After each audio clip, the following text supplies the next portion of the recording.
You know that sound, right? If you've ever spent time in the woods, you've heard it. That super fast drumming that just cuts through the air. That's the woodpecker, of course. But behind that sound, there's this incredible story of evolution, of surprising intelligence, and really of an entire forest that counts on that pecking. So let's get right to it.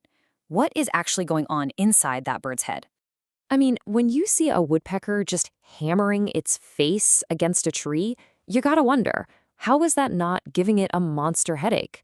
Well, it turns out there's a whole lot going on up there. For one, woodpeckers have unusually large brains for birds their size, and that one simple fact has kicked off a huge scientific debate. So this gets us to our first big topic, the whole puzzle of the woodpecker's brain. And this isn't just a bit of fun trivia, it's a question that really gets to the heart of how such a unique, specialized creature even came to be. And that brings us to the classic chicken or egg question, right? Did woodpeckers start developing their crazy drilling skills first, which then pushed the evolution of a bigger brain to handle all that complexity? Or did they already have big brains to begin with, which then allowed them to get creative and invent that behavior? Well, researchers from Brown University and the University of Lethbridge wanted to find out. Okay, so how do you even begin to solve a puzzle like this? The researchers decided to test one of the oldest and, frankly, most interesting ideas about how brains evolve, an idea that ties intelligence directly to the challenge of getting lunch. It's called the extractive foraging hypothesis. And the basic idea is pretty simple. Species that have to work really hard to get their food, literally extracting it from tough-to-reach places, are more likely to evolve bigger brains. It just makes sense, right? You need more complex motor skills, more problem-solving, and digging bugs out from deep inside a tree, that is a perfect example. So, after studying 119 different species of woodpeckers, the team published their findings in the journal Animal Behavior. And the conclusion? It completely flips the common assumption on its head. Get this, the big brain came first. It was an ancestral trait that was already there long before all that intense pecking started. This is such a cool concept. It's called historical contingency. Basically, woodpeckers inherited a big brain from their ancestors. Think of it like a pre-existing toolkit. That brain didn't evolve because of pecking. No, instead it set the stage for innovation.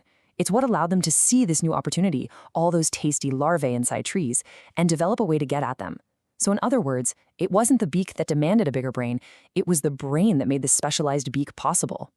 So we've kind of answered the why of the big brain. But that just leads to an even bigger question. So what? What does a bird with all this ancestral brain power actually do with it? Well, as it turns out, it completely reshapes the entire world around it. Woodpeckers are what biologists call a keystone species, or an ecosystem engineer. This is any animal whose impact on its environment is just massive, way out of proportion to its actual numbers. The classic example is a beaver, right? Builds a dam, creates a whole new wetland. Well, woodpeckers do something pretty similar, but for the whole forest. And they do it in a couple of different ways. On one hand, you've got the huge pileated woodpecker. It's like the forest's heavy construction crew, just excavating these enormous cavities for nests. But on the other hand, you have the much more methodical sapsucker. It's more like a farmer, drilling these perfect, neat little rows of holes, called sap wells, to create a steady food source. Both of these actions have huge, huge ripple effects. And this is where the woodpecker's role as a community builder really shines. See, a woodpecker is never just working for itself. Those holes they create become absolutely essential for a massive network of other species that just can't do that kind of work themselves. They're creating a true network of neighbors. Just take the sapsucker for a minute. Researchers have found that at least 35 different species of birds alone use the sap wells they create. 35. That's just an incredible number when you think about it. And it's not just other birds, not by a long shot. The list of who benefits is just amazingly diverse. Those sap wells, they're a buffet for hummingbirds, for squirrels, even for insects like wasps and hornets.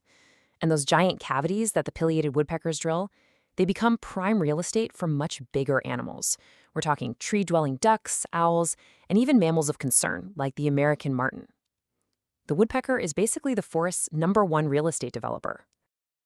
And some of these relationships are just incredibly deep. Check out this quote from Michigan State University Extension, which is just astounding. Hummingbirds will literally time their migration to follow the sapsuckers. They travel with them, knowing that these birds are going to provide a crucial, reliable food source for them along the way. It's a traveling partnership totally engineered by the woodpecker. Okay, so this bird is obviously essential. It's intelligent, it's an engineer, it supports dozens and dozens of other species. But here's the thing, a keystone species like this can't just live anywhere.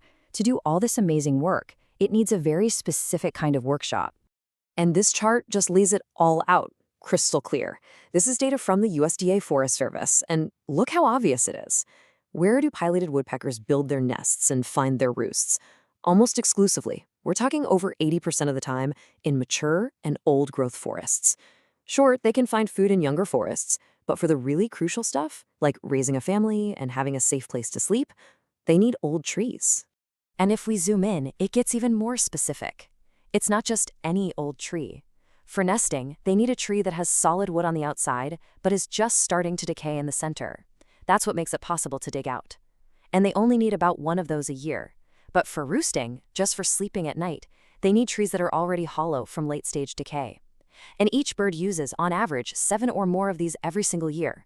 That means they need a forest that has a whole portfolio of trees in all different stages of life and death. So it all comes back to where we started, with a bird whose big, ancient brain gave it the tools it needed to innovate. And that innovation wasn't just about feeding itself.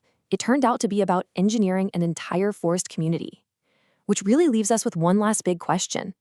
If this one bird is so critical to the health of the whole ecosystem, then protecting it isn't just about saving a species, is it? It's about preserving the ancient, complex forests that allow this feathered engineer to go to work in the first place.